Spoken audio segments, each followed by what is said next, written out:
पृथ्वी की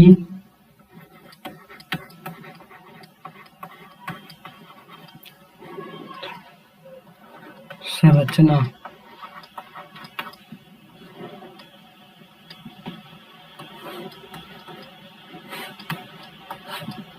पृथ्वी की आंतरिक संरचना पढ़ने से पहले हमें ये जानना होगा कि आंतरिक संरचना के स्रोत कौन से हैं, हमें कैसे उनकी संरचना का जानकारी कैसे मिलती है।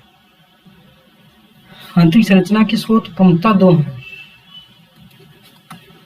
दो भागों में बांटा गया है।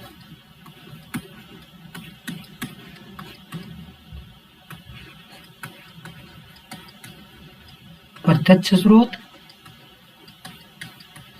और दूसरा है अप्रत्यक्ष स्रोत।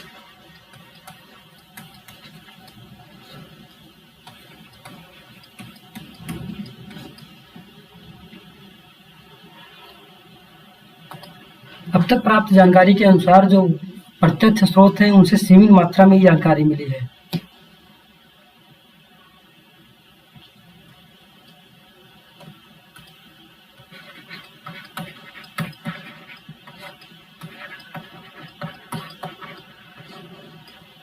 प्रत्यक्ष स्रोत में पहला है गहरी खुदाई या खनन या बोरवेल।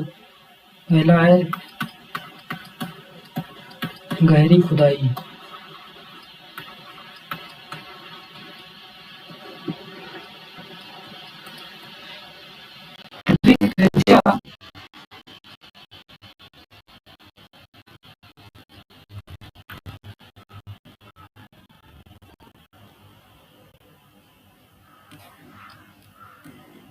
पृथ्वी की त्रिज्या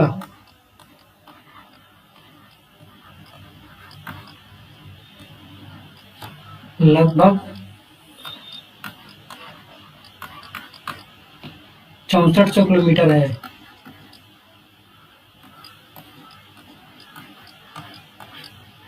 जबकि अधिकतम खुदाई केवल 12 किलोमीटर तक हुई है। उसमें अधिकतम गहराई केवल मात्र या जो गड्ढा खोदा गया है, बोरवेल खोदा गया है, वो मात्र 12 किलोमीटर, लगभग 12 किलोमीटर।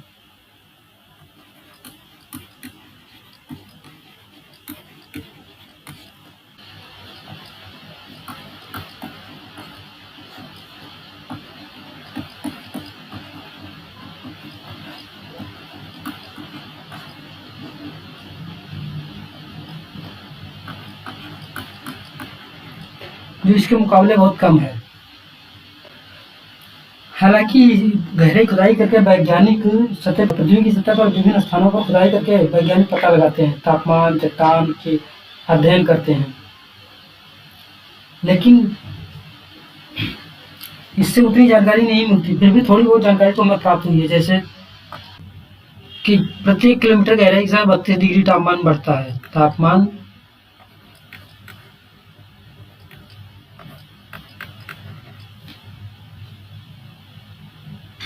डिग्री बढ़ोतरी होती है।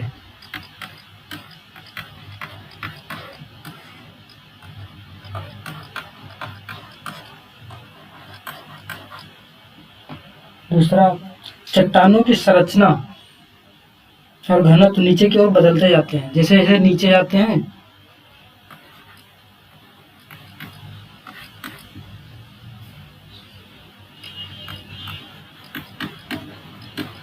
नीचे जाने पर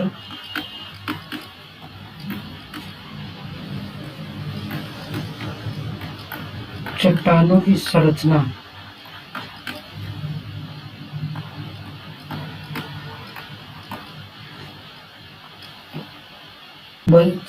तथा घनत्व बदलते जाते हैं।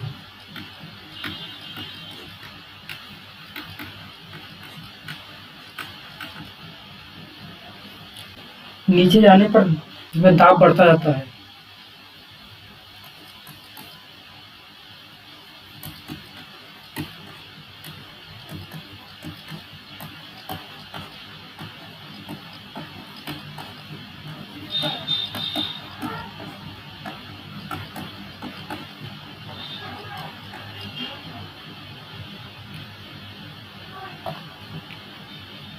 अप्रत्यक्ष स्रोत में दूसरा है खनन।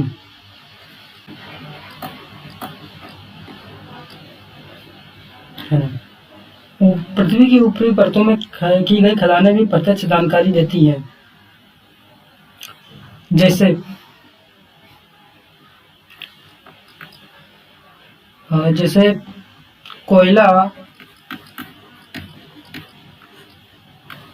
3 से 4 किलोमीटर की गहराई तक मिलता है।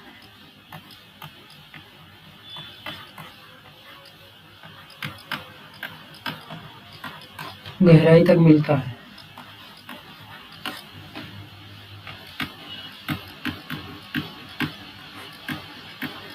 जबकि सोने की खदानें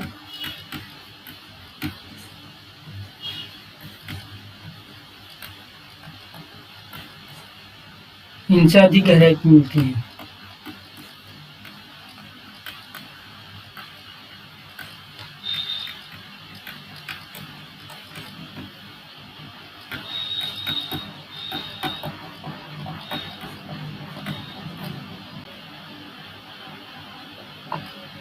अगला स्रोत अप्रत्यक्ष स्रोत है ज्वालामुखी विस्फोट या ज्वालामुखी पदार्थ।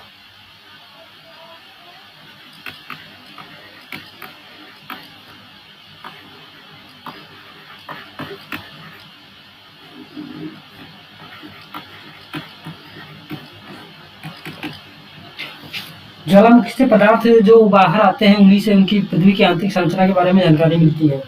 ज्वालामुखी विस्फोट के दौरान पृथ्वी के भीतर का लावा, गैस, राख सतह पर आती है। इन पदार्थों से रासायनिक संरचना से ये ज्ञात होता है कि इन पदार्थों से रासायनिक संरचना और भौतिक संरचना के बारे में जानकारी मिलती है। इनसे पता चलता है कि पृथ्वी के भीतर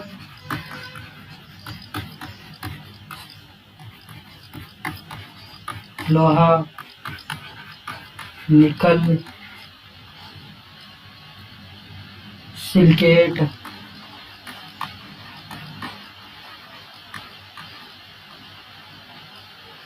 आदि तत्व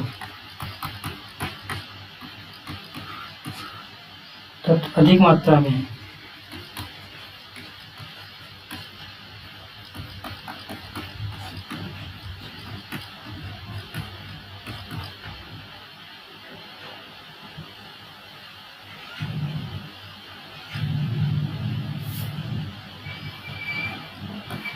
अंदर का तापमान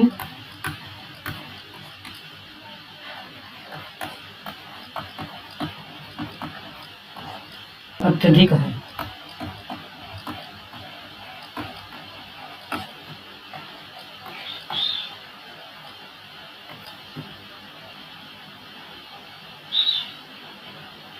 परंतु इन सबसे उतनी अधिक जानकारी नहीं मिलती कि जैसे ज्वालामुखी जब वो लावा निकलता है तो पिघली अवस्था में रहता है और जब निकलता है तो अपने रास्ते में आने वाले हर पदार्थ को पिघला देता है। तो बाहर आके ये नहीं पता चलता कौन सा तत्व कितनी गहराई से आया है। प्रत्यक्ष स्रोत की सीमाएं।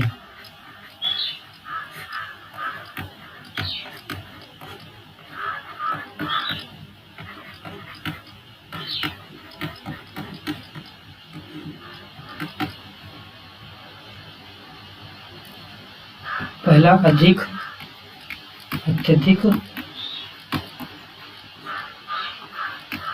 ताप व दाब के कारण बहुत अधिक गहराई तक पहुंचना संभव नहीं है।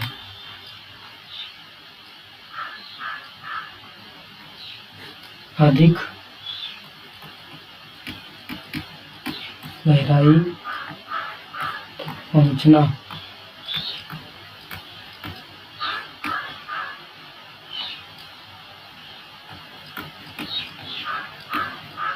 संभव नहीं है।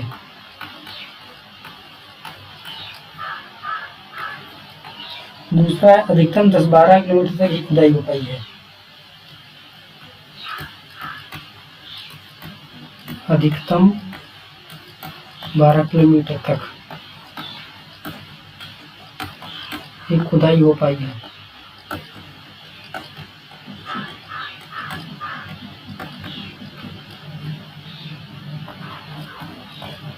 जब जबकि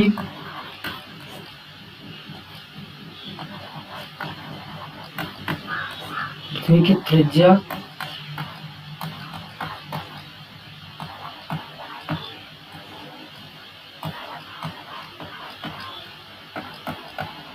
किलोमीटर है। इसीलिए वैज्ञानिकों को पृथ्वी के आंतरिक भागों की जानकारी के लिए प्रत्यक्ष स्रोतों पर निर्भर रहना पड़ता है, उनका उपयोग करना पड़ता है। अप्रत्यक्ष स्रोत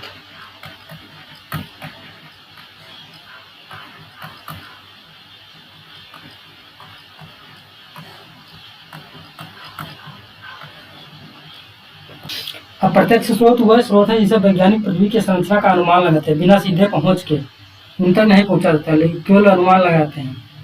इन स्रोतों में पृथ्वी की परतों, भूपर्पष्टी, क्रस्ट, मेंटल और कोर के स्वरूप को समझने में महत्वपूर्ण भूमिका होती है। इन सबसे प्रथम स्रोतों में है भूकंपीय तरंगे।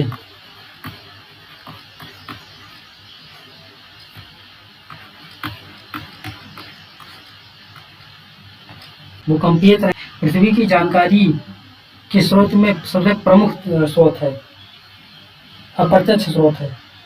भूकंप के समय उत्पन्न होने वाली तरंगे पी वेव, एस वेव पृथ्वी के विभिन्न परतों से गुजरती हैं। जो पी वेव और एस वेव उत्पन्न होती हैं वह पृथ्वी की विभिन्न परतों से होकर गुजरती हैं।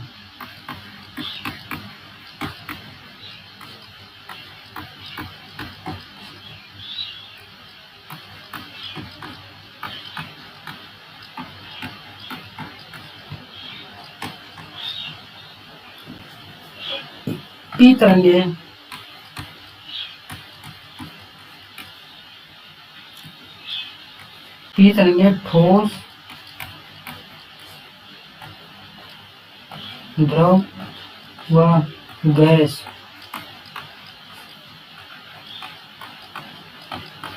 तीनों माध्यमों से गुजर सकती हैं।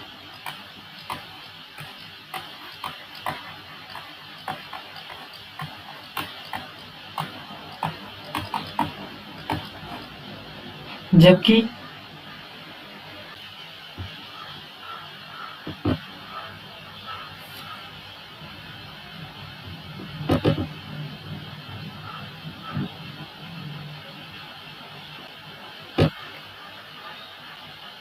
यस तरंगे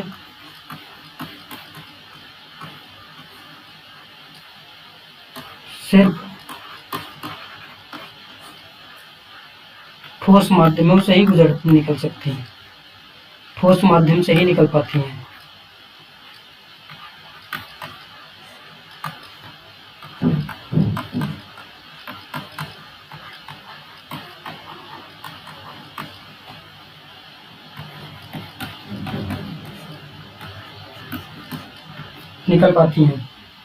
तो यस तरंगों का कुछ क्षेत्र में ना पहुंचना ये बताता है कि पृथ्वी के अंदर कहीं ना कहीं द्रव अवस्था मौजूद है, यानी बाहरी कोर या आंतरिक कोर कुछ ना कुछ तो पिघली हुई अवस्था में है।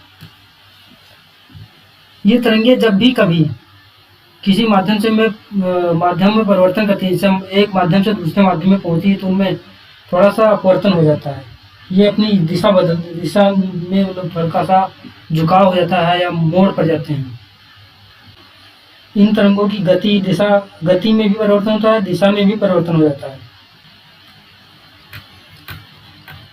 इनकी गति, दिशा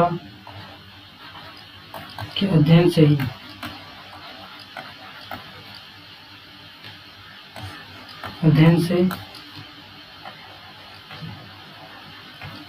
पृथ्वी की आंतरिक संरचना का अध्ययन पता लगाया जाता है।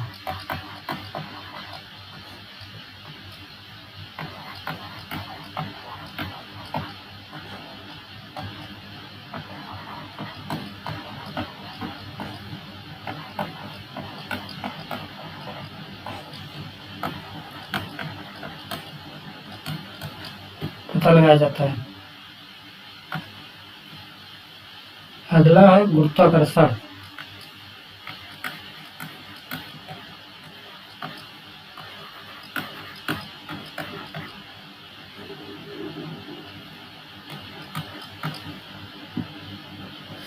अगला प्रत्यक्षोत गुरुत्वाकर्षण है। पृथ्वी पर गुरुत्वाकर्षण बल सभी स्थानों पर एक समान नहीं है।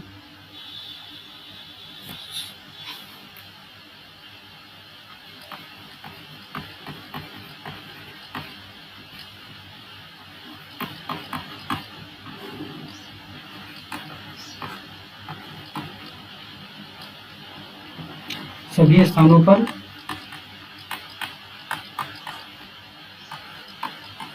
एक समान नहीं है, भिन्न भिन्न होता है, अलग अलग स्थानों पर अलग होता है।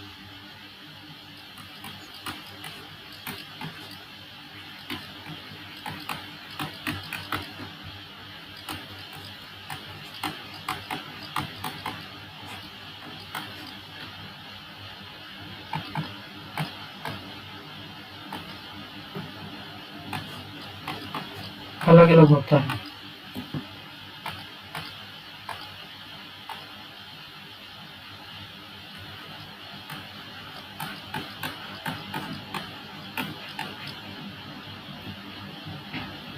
इससे ये पता चलता है कि पृथ्वी के अंदर घनत्व, पृथ्वी के जो पदार्थ हैं उनके घनत्व में अंतर होता है। कहीं घनत्व ज्यादा है, कहीं घनत्व कम है। जहाँ गुरुत्वाकर्षण ज्यादा वहाँ घनत्व ज्यादा, जहाँ गुरुत्वाकर्षण कम वहाँ घनत्व भी कम होगा। पर्वतीय क्षेत्रों में गुरुत्वाकर्षण कम और महासागरीय क्षेत्रों में अधिक पाया जाता है। इसका कारण है ऊंचाई। पृथ्वी से ऊंचाई बढ़ने पर गुरुत्वाकर्षण में कमी आती है। इसी के आधार पर पृथ्वी की आंतरिक संरचना का अनुमान लगाया जाता है।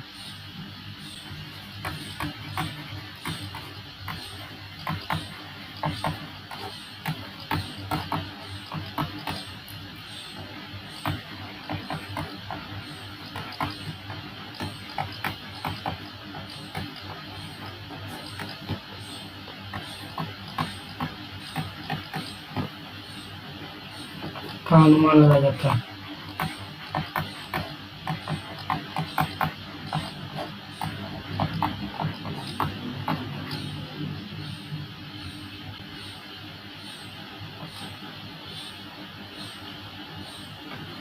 अगला अप्रत्यक्ष स्रोत है चुंबकीय क्षेत्र।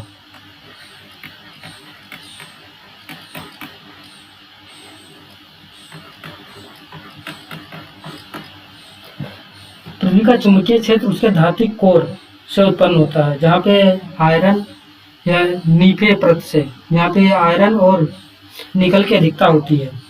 यह दर्शाता है कि कोर द्रव अवस्था में तथा विद्युत चालकता रखता है, यानी अर्थात ये धातु, पृथ्वी के आंतरिक कोर में धातु की उपस्थिति ज्यादा होती है।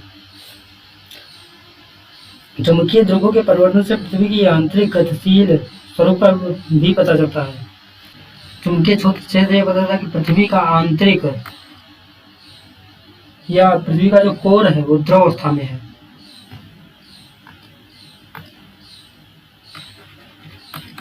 कोर द्रव अवस्था में है।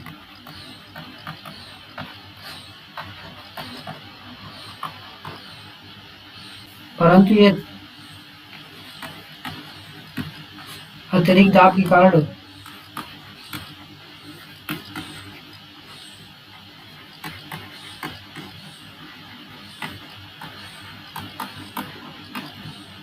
ठोस जैसा व्यवहार करता है।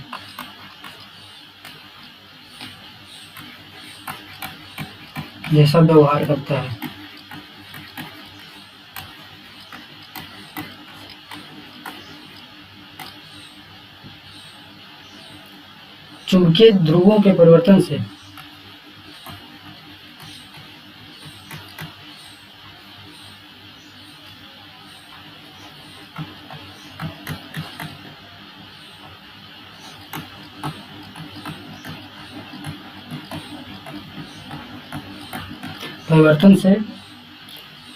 पृथ्वी की आंतरिक गतिशील स्वरूप का पता चलता है।